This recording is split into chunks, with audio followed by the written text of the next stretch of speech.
StephenASmith just said something the WNBA probably didn't want to hear, and he didn't hold back. He came out strongly in support of Sophie Cunningham while criticizing BRITTNey Griner, following new claims and controversy surrounding Griner that have sparked intense debate among WNBA fans. The discussion has raised questions about Griner's career, her accomplishments, and her past on-court clashes involving Caitlyn Clark, the league's biggest star. Stick around as we break down what has actually been reported, what StephenASmith said, and why Caitlyn Clark continues to find herself at the center of these heated WNBA debates.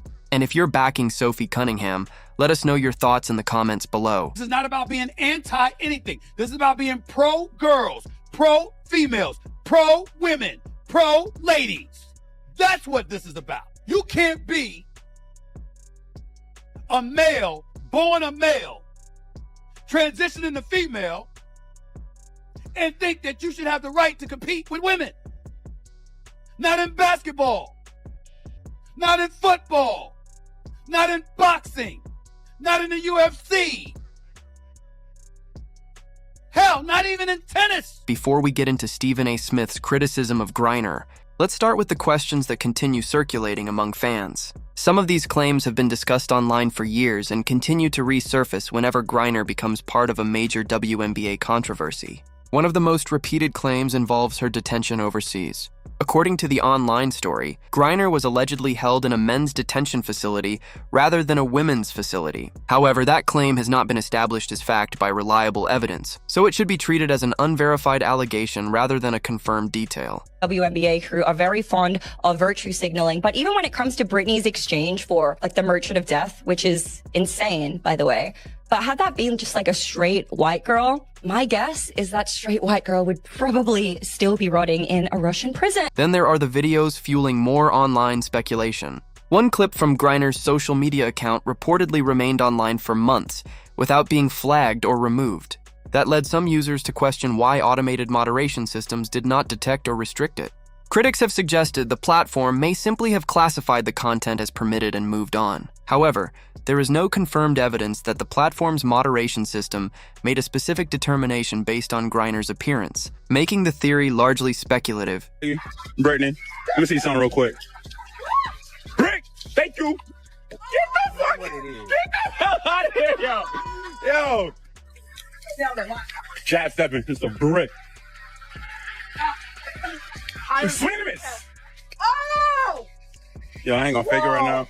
That this person is not a female. Firstly, because this was actually posted to Britney's personal Instagram. Then there's the alleged DNA test circulating online, with claims that it supposedly proves Griner has male genetics. The document has been widely shared, but its authenticity and accuracy remain unverified. Like the other claims, it should not be treated as established fact without credible evidence. Comes to Instagram, they use a combination of AI detection and plus manual surveyors, but specifically the AI detection to make sure that no explicit content ends up on the platform. So clearly whatever AI detection system was used when Britney posted this and it stayed up for 106 weeks was not oh, this is a bare female chest, we have to take this down. It obviously assumed that Britney was. What made the online controversy even more intense was the lack of public clarification surrounding several of the claims. Griner's representatives did not appear to publicly address every rumor circulating online, while the WNBA also faced criticism from some fans for not responding to the speculation. However, silence should not be interpreted as confirmation or proof that any allegation is true. At the same time, several unverified stories, including claims about Griner's detention, social media footage, and an alleged DNA test, continued spreading across social platforms. These rumors created a larger conversation that eventually overlapped with Sophie Cunningham's public comments about women's sports. Her remarks quickly became part of that broader debate, with some fans attempting to connect her statements to the controversy surrounding Griner. Ultimately, the key issue is separating confirmed information from internet speculation before drawing conclusions about any player. We have heard nothing from the WNBA, absolutely nothing. Whether the rumors are confirmed or not, the lack of official clarification has continued fueling online discussion. Meanwhile, the bigger story was unfolding on the court, where Fever fans could see events firsthand. StephenASmith later dedicated roughly 14 minutes of his show to the broader controversy, speaking bluntly about issues surrounding the WNBA. He first criticized Minnesota Lynx head coach Cheryl Reeve for wearing a shirt during a nationally televised game against the Indiana Fever that referenced transgender youth belonging.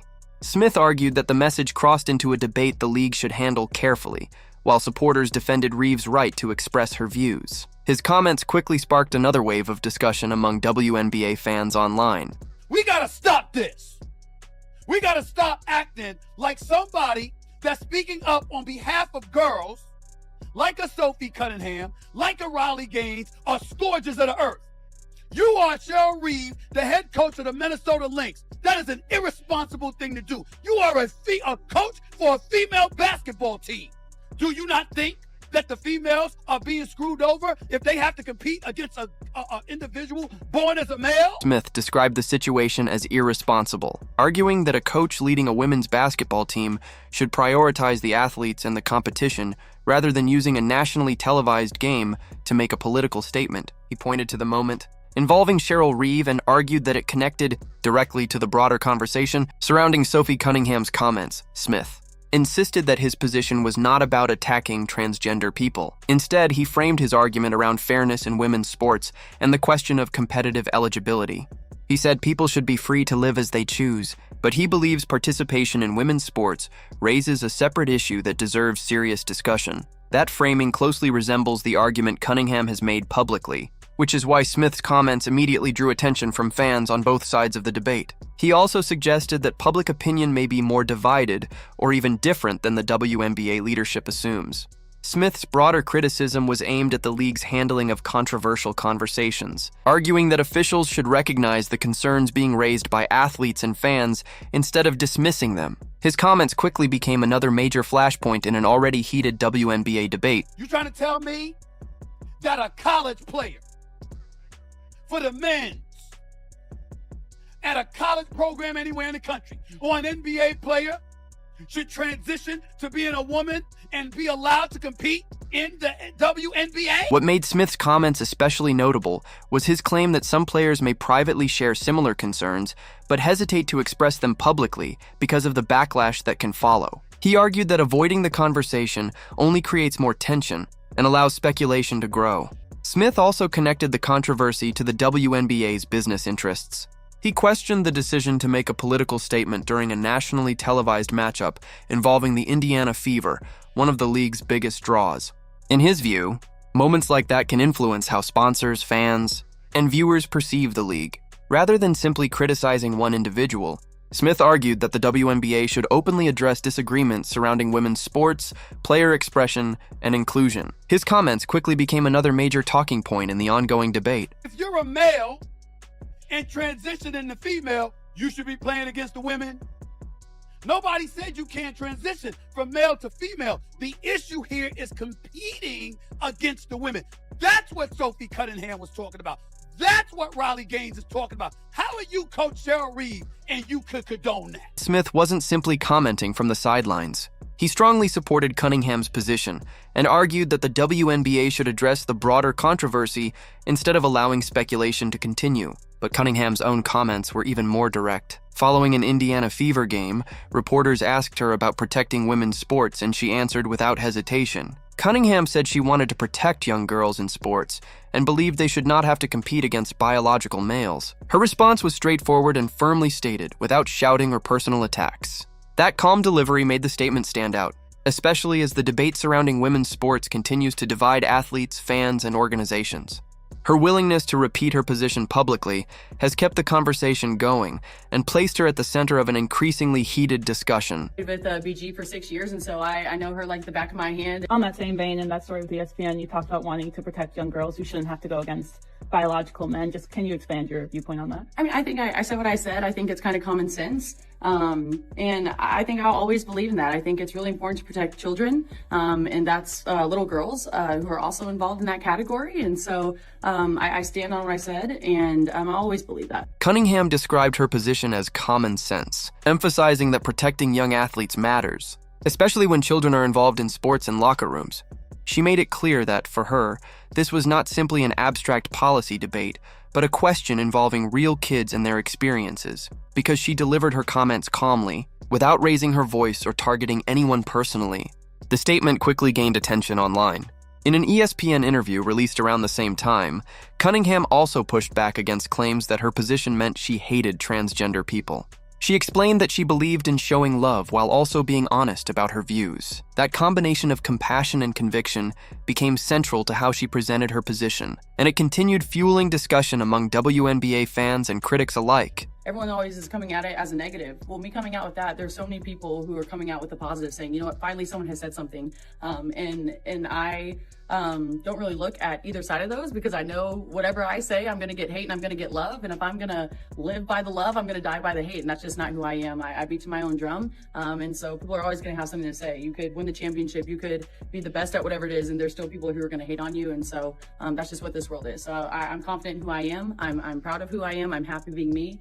I'm going to continue to be that. Cunningham also brought the legal debate into the conversation, specifically referencing Title IX and its role in protecting opportunities for women and girls in sports. She argued that these protections helped create the foundation for generations of female athletes and the growth of women's sports. Her comments arrived during a broader national debate over transgender participation in women's athletics. However, any references to specific Supreme Court rulings or legal developments should be verified before being presented as fact. Cunningham's remarks quickly drew support from some fans and political commentators who agreed with her emphasis on protecting women's sports. At the same time, critics strongly challenged her position, arguing that it unfairly targets transgender athletes and contributes to an already divisive discussion. The result was a heated debate, with supporters and opponents responding publicly and showing little sign of backing down. When it comes just to protecting young girls in sport and women in sport, I feel very strongly about that. I think that's why you have Title IX. That's why you have some of the greats in women's sports. If Title IX and women's sports were protected, then you wouldn't hear about any type of women in sport. And so I think in the future, it's just really important to protect. Cunningham consistently framed her comments around fairness and safety, rather than opposition to anyone's identity. She emphasized that distinction while continuing to use language about love and respect. Her remarks also became connected online to various rumors surrounding Brittney Griner, including unverified claims about detention, videos, and an alleged DNA document. Cunningham never named Griner directly, leaving viewers to interpret the connection themselves. I don't dislike anyone. I think there is room for absolutely everyone here, and I think there's room to love everyone. And I truly think when you get people in the same room and you have conversations, you actually have a lot in common with a lot of people. And so I'm there to love, but I'm also there to love biological women, and I think that there are rights that need to be protected. And like I said, I'm going to stand true to that. I'll never falter in my beliefs in that, but I have never once said I hated the trans community. Like I said, I think there's space for everyone. Back in 2024, an on-court incident between Brittney Griner and CaitlinClark drew attention after Griner appeared to poke Clark near the eye during a game. The moment sparked debate among fans, while later comments about crowd sizes added to the tension. Clark largely moved on, continuing to perform and attract major attention throughout the season. Well, felt like she took some contact though from Griner, doesn't get the call. It's working the baseline, knocked off the underside of the backboard, did a nice job to recover. And bounces inside, couldn't find him. This whistle's for a clock issue. Clark's still upset after that hit. Oh, this is what Caitlyn Clark is upset about. The screen set by Griner. Yeah, in a little bit movement with that. In 2025, another game between the Fever and Atlanta Dream sparked controversy after Brittney Griner appeared to make contact with Caitlyn Clark during play. Fans debated whether the incident warranted a foul, while additional claims about comments from the bench circulated online. No publicly confirmed league punishment followed, fueling further discussion among fans. Look at this finish. Down low. She's been doing this all year. I am so impressed with her inside game. She gets inside that paint amongst the giants and just destroys people. Caitlyn Clark, another sweet feed. And watch this. They called a timeout, not a foul. Watch her grab Caitlyn Clark's arm clearly. Like, they didn't call this a foul. Look at that. Are you kidding me? Then came 2026, with Griner now playing for the Connecticut Sun. On June 13th, another controversial moment involving Caitlyn Clark sparked debate after Griner appeared to make heavy contact on a moving screen. Multiple angles circulated online, with fans arguing that the play should have resulted in a whistle. Clark finished that game without attempting a free throw, which only added to the frustration among supporters who felt she was not receiving consistent protection from officials. Critics argued that repeated physical contact could influence how aggressively defenders guarded her. Then, on July 22, 2026, the Fever faced the Sun again in a dominant 123-88 Indiana victory. After scoring, Clark pointed toward the scoreboard, and officials immediately assessed her a technical foul. The decision quickly became controversial, with fans questioning why physical plays involving Clark had received different treatment. Clark later criticized the call, saying she believed the official unnecessarily inserted himself into the situation. The league subsequently reclassified the violation from a personal delay of game to a team delay of game, adding another layer to the debate surrounding the officiating. Griner, who I can't stand, sad that she's a Baylor grad. She called her a trash, expletive white girl. That was the lip reading. Yes, trash, white girl. Trash, blinking white girl is what she says. Brittney Griner is, in fact, What makes this situation even more striking is that Clark has continued playing through the controversy. During that same blowout victory, she finished with 27 points and 11 assists in just 27 minutes. She also had a heated moment with the opposing coach, later acknowledging that the interaction contributed to her technical foul. Rather than responding physically, Clark has largely continued focusing on basketball and producing on the court. That has led some fans to question whether officiating has been consistent when it comes to physical contact involving her. Missed calls, limited free throw opportunities, and controversial technical fouls have fueled a larger conversation about the league's officiating standards. Supporters argue that these moments deserve closer examination, while others believe individual plays are being amplified by an increasingly polarized fan base. The debate has also kept Sophie Cunningham and StephenASmith's comments in the spotlight. Cunningham has openly discussed her views on women's sports, while Smith has publicly supported the broader conversation. Regardless of where you stand, the controversy continues to generate discussion across the WNBA. Share your thoughts in the comments, and don't forget to like, subscribe, and turn on notifications for more updates.